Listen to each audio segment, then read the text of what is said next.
विद्यार्थी मित्रों, श्री सरस्वती नमः। ધોરણ 9માં આપણે પ્રવેશ કરી રહ્યા છીએ। બેઝિક ગ્રામર અને સામાન્ય અંગ્રેજી જે આપણે જરૂરી હતું એના વિડીયોઝ આપણે જોયા। ત્યારબાદ ધોરણ 9માં પ્રથમ પાઠ ધ ચિત્તા ટીયર્સ તે આપણે ભણવા જઈ રહ્યા છીએ। Here is a glossary. અહીંયા નવા શબ્દો કે જે ધોરણ 8 સુધીમાં આપણા ટચમાં બહુ આવ્યા ન હોય અને આપણે થોડા રિપીટેશનની જરૂર હોય અને નવા શબ્દો શીખવાના હોય એ શબ્દો છે તે અહીંયા આપેલા છે। હું બોલાવું છું। નીચે ફોટો જે છે કેમેરાની નીચે જોશો તો ત્યાં લખેલું છે ગ્લોસરી। એ ગ્લોસરીના શબ્દો છે જે ડાર્ક બ્લેક અક્ષરે ડાર્ક અક્ષરથી જે લખેલા છે એ હું બોલું છું, એ તમારે જોતા જવાના છે। ફરી પાછા બુક લઈને પણ એ બોલવાના છે। આજે માત્ર 2 જ વસ્તુ આપણે કરીશું, નવા શબ્દો અને ચિત્તાનો પરિચય। તો પ્રથમ છે લસ ગ્રીન મિડો। પહેલો શબ્દ છે lush green meadow. Crawling,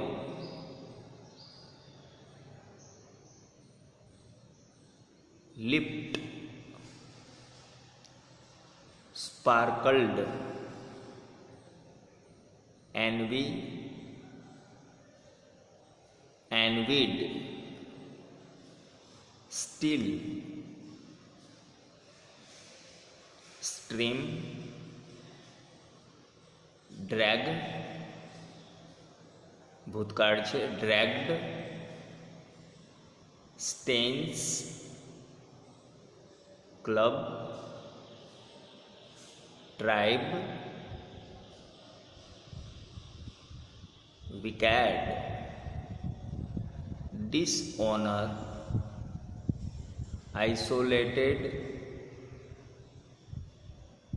presently, crisp, preserve,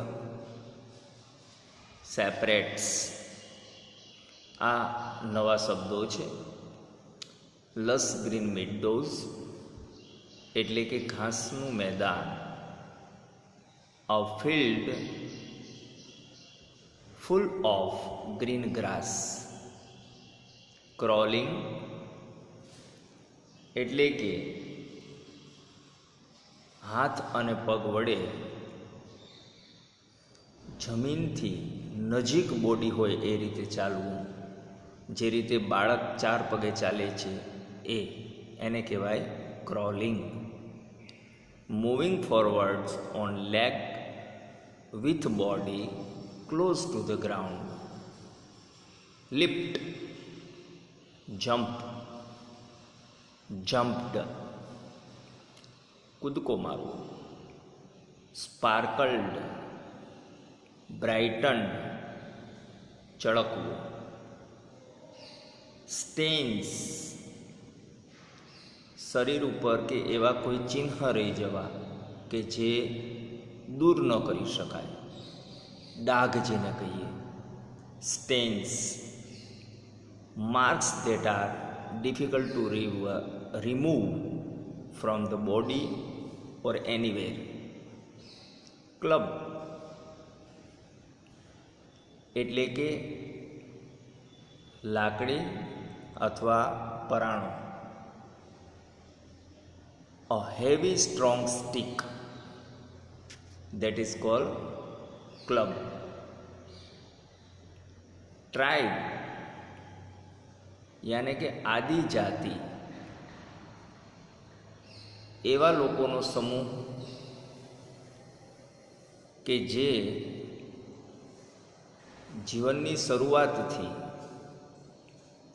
આદિજાતિ જ્યારે આ પૃથ્વી ઉપર રહેતી હતી ત્યારથી જે રહેતા આવતા હોય એ જ રીતે રહેતા હોય, એની લેંગ્વેજ, એના કસ્ટમ એ બધા જળવાયેલા હોય એમને એમ, દેટ ઇઝ કોલ્ડ ટ્રાઇબ, એટલે કે આદિજાતિ. વિકેડ એટલે દુષ્ટ માણસ, ઇવિલ સઠ, મોરલી બેડ કે જે માણસ નૈતિકતાથી ખરાબ છે એવો માણસ. ડિસઓનર અપમાનિત કરવું, કોઈએ કંઈ એવું કામ કર્યું હોય કે પૂરી જાતિ અથવા તો આખું ગ્રુપ એના માટે માન અથવા તો રેસ્પેક્ટ રાખતું નથી, દેટ ઇઝ કોલ્ડ ડિસઓનર. આઇસોલેટેડ એટલે કે સ્કેટર્ડ, કોઈને ત્યજી દેવું, કોઈને અલગ કરી દેવું. અને પ્રેઝન્ટલી એટલે કે અત્યારે, નાવ, કરન્ટલી. ક્રિપ્સ એટલે એવી રીતે ચાલવું કે કોઈને ખબર ન પડે, આપણી ભાષામાં કહીએ તો બિલ્લી પગે ચાલવું, that is called Cripps. Move very quickly so that nobody can notice. Preserve એટલે કે સારી કન્ડિશનમાં કોઈ પણ વસ્તુ છે તેને સાચવવી, એટલે કહેવાય preserve.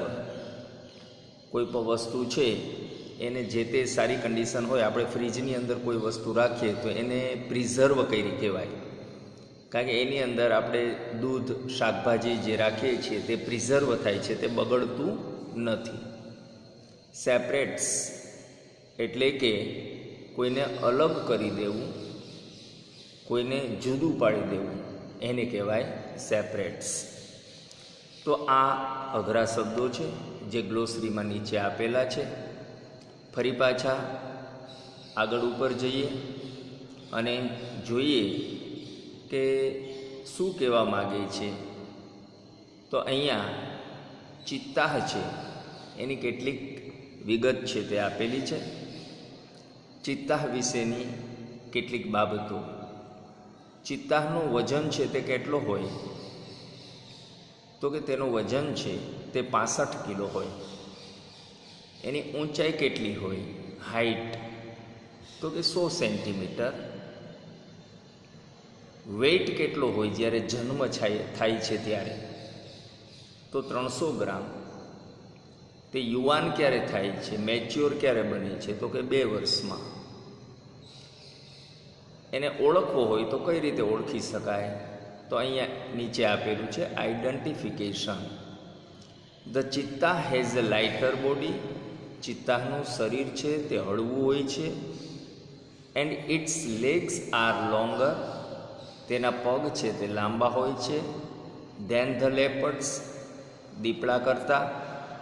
It has isolated black sports.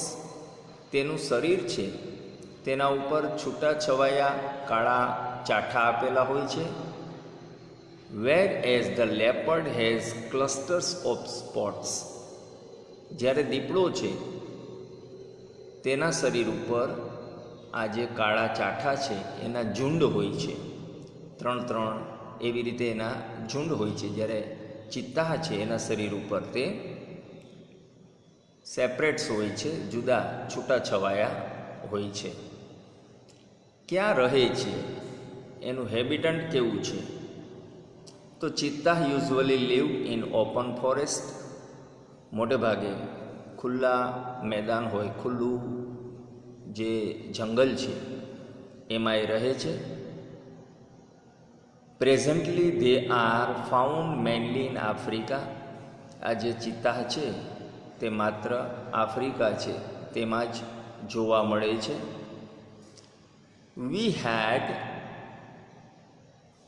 Lots of cheetah in India. ભારતમાં ઘણા ચિત્તાઓ હતા.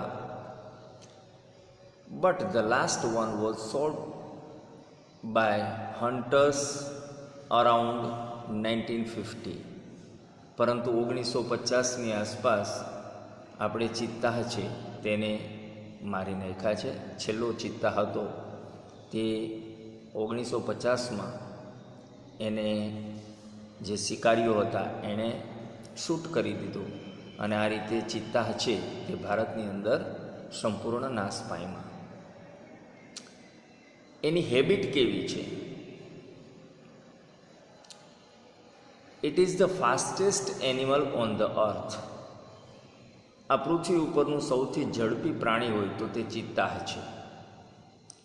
It's top speed can be around 100 kilometres per hour. એની સૌથી હાઈએસ્ટ 1 કલાકમાં 100 કિલોમીટરની સ્પીડ હોય છે. But it can maintain this speed only for a very short distance. પણ આ જે સ્પીડ છે એ માત્ર થોડા અંતર માટે એ જાળવી શકે છે. લાંબા અંતર માટે એ 100 કિલોમીટરની સ્પીડે દોડી શકતો નથી. Sometimes it can take a leap as long as 15 metres. ક્યારેક ક્યારેક એ 15 મીટરનો જમ્પ છે તે લગાવે છે. એટલે 15 મીટર સુધી તે લાંબો જમ્પ લગાવી અને કૂદી શકે છે. ઇટ ક્રીપ્સ સાયલેન્ટલી બિહાઇન્ડ ધ પ્રે. તે શિકાર પાછળ બિલકુલ સાયલેન્ટલી ઝૂકીને ક્રીપ કરતો એની પાછળ છે તે જાય છે. And then leap up to catch it. અને પછી જમ્પ લગાવી અને એને પકડે છે. It does not preserve its prey. તેનો ખોરાક છે તેને તે ક્યારેય સાચવતો નથી. તે એને પ્રિઝર્વ કરીને રાખતો નથી, મતલબ સંગ્રહ કરીને રાખતો નથી. This sometime cause death of cubs and young cheetah. અને કદાચ નાના બચ્ચાઓ અને મોટા ચિત્તાઓનું જે મૃત્યુ થાય છે એમાંનું એક કારણ પણ આ જ છે. It is a solitary creature. તે એકાંકી રહેતું પ્રાણી છે. It does not live in a group. તે ગ્રુપમાં રહેતું નથી. ઓર અ હર્ડ, કે ટોળામાં રહેતું નથી. તે એકાંકી જીવતું પ્રાણી છે. Its family separates as soon as the cubs are mature. એમના બચ્ચા છે તે મેચ્યોર થઈ જાય છે તેની સાથે જ તે ફેમિલી છે તે છૂટું પડી જાય છે. ડાયટ એ શું ખાય છે? તો medium sized bugs are its main food. એનો મુખ્ય ખોરાક હોય તો મધ્યમ સાઇઝના જે હરણ હોય છે એને પકડવાનું એ કામ કરે છે. It also catches hares and large birds. એ મોટા પક્ષીઓને પકડે છે અને હેર્સ એટલે સસલાઓને પકડે છે. કબ્સ એમના બચ્ચાઓની માહિતી આપે છે. The female gives birth to 2 to 4 cubs at a time. માદા ચિત્તા છે તે 2 થી 4 બચ્ચાને એકસાથે જન્મ આપે છે. They are very beautiful with long silver grey furs. તેમને ભૂરા સિલ્વર રંગની રૂવાટી સાથે સુંદર મજાના એ બચ્ચાઓ છે તે હોય છે. The mother calls them giving a high pitch whistle like a bird.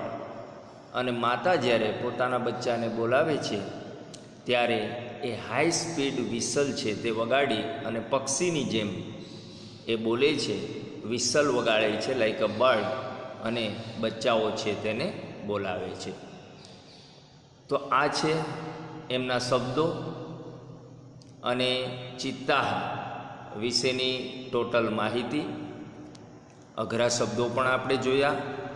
ચિત્તાહટિયસ is a story of honesty.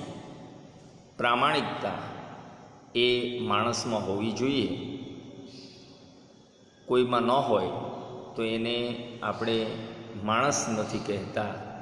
એ બાબત ઉપર વજન મુક્તિ આ પાઠની અંદર વાત છે તે બતાવવામાં આવી છે. Honesty comes from the heart. પ્રામાણિકતા છે એ હૃદયમાંથી આવે છે, પણ છતાં એ ન હોય તો માણસ ઓબ્ઝર્વેશન કરી અને બીજાની પાસેથી પણ એના પાઠ છે તે ભણી શકે છે. ગ્રુપ હોય, સ્કૂલ હોય, ફેમિલી હોય, સોસાયટી હોય, શેરી હોય, ગામ હોય, પડોશ હોય, દરેક જગ્યાએથી એ પાઠ આપણે ભણી શકીએ છીએ. અહીંયા પાઠ શરૂ કરતાં પહેલાં એક સ્ટોરી આપવામાં આવેલી છે જે તે જ બતાવે છે. One day Rosy went to a grocery shop to buy a packet of bread. When she saw that the shopkeeper was busy with the other customers, she stole some toffees from a jar. When she got back home, her mother asked her from where she had got the toffees. Rosie told her mother the truth. Her mother said, "It's really very bad to steal. The shopkeeper might not be look at you, but dishonesty destroy faith in people. So, one should never steal or lie." Rosie understood the words of her mother and went back to the shop to return the toffees to the shopkeeper. "Rosie, I am sorry for what I did," the shopkeeper said. "It's okay dear, you are a good girl." અહીંયા એક પ્રામાણિકતાની વાત છે તે આપવામાં આવી છે. Gujarati translation હું આપને કહું છું. ફરી પાછી એક વખત એ સ્ટોરી વાંચજો. રીડ ધ પેસેજવાળી. એક દિવસ રોઝી નામની એક નાની છોકરી છે તે એક દુકાને ગ્રોસરી ખરીદવા માટે થઈ અને જાય છે. ગઈ. શોપકીપરનું ધ્યાન નહોતું તે દરમિયાન તેમણે ચોકલેટ છે તે લઈ લીધી. નાની બાળકી છે, ચોરીનો કે એવો સહજ ઈરાદો નહીં હોય, પણ છતાં ઈચ્છાને વશ થઈ અને એમણે એ વસ્તુ ચોરી લીધી, લઈ લીધી. તે પોતાને ઘરે જાય છે. એમના મમ્મી છે એમણે પૂછ્યું કે આ ચોકલેટ ટોફી છે એ તારી પાસે ક્યાંથી આવી? ત્યારે જે હકીકત હતી તે સાચી રોઝી છે તે તેના મમ્મીને કહી દીધી. અને મમ્મીએ કીધું કે કોઈ પણ જે છે એની વસ્તુ આપણે ચોરવી જોઈએ નહીં. ભલે શોપકીપર છે એ જોતો નહોતો, પણ આપણી અંદર જે ડિસઓનેસ્ટી આવે છે એ માણસો ઉપરનો આપણો વિશ્વાસ છે તે ખલાસ કરી દે છે અને ઉપરથી ઈશ્વર પણ એ બાબત જુએ છે. ક્યારેય કોઈની વસ્તુ કંઈ ચોરવી ન જોઈએ અને ખોટું બોલવું ન જોઈએ. રોઝી છે તેને માતાના શબ્દો છે તે સમજાઈ જાય છે. એ ફરી પાછી દુકાને જાય છે અને શોપકીપરને ચોકલેટ છે તે પરત કરે છે અને શોપકીપરને કહે છે, "I am sorry for what I did." મેં જે કંઈ કર્યું છે એ બદલ હું માફી માગું છું, દિલગીરી વ્યક્ત કરું છું. શોપકીપર કહે છે, "ખરેખર તું સારી છોકરી છે અને તે જે ભૂલ કરી છે તેને હું માફ કરું છું. It's okay." અને એની ભૂલ છે તે એ માફ કરે છે. તો આ રીતે સ્ટોરી છે. અહીંયાથી આપણે પાઠમાં જવાનું છે, પણ હું માનું છું ત્યાં સુધી આ વસ્તુ જો આપણને સમજવામાં નહીં આવે તો પાઠનો સાચો અર્થ છે તે આપણે સમજી શકશું નહીં. શબ્દો પણ વાંચવાના છે, શબ્દો પણ જોવાના છે, અને સરસ રીતે પાઠ વાંચ્યા એક વખત તમે વાંચી લેજો, જેથી કરીને બેઝિક સ્ટોરી છે એનો તમને ખ્યાલ આવી જાય. અને ત્યાર પછી ફરી પાછા આગળના લેસનમાં આપણે મળશું અને પાઠ છે તે જોઈશું. અસ્તુ. જય હિન્દ, જય ભારત.